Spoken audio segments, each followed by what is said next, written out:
কয়েকজনের সাথে কথা বলছিলাম, বাকিদের তো সবাই ঢুকতে পারেনি, তো দেখি ওরা কি কি করে। ওরা তো বাঁচতে চায়, আর কিছু দাবি করার মতো অবস্থা কোথায় আছে ওদের? দাবি করতে চাইছে, শুধু বাঁচতে চাইছে।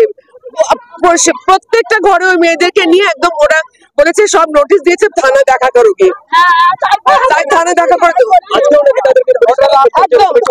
একদম বাসে করে ঘুরিয়েছে। 2 ঘন্টা দেরি হয়ে গেছে, শুধু বাসে করে ঘোরাচ্ছে, বাস আটকে দিয়েছে ওদের।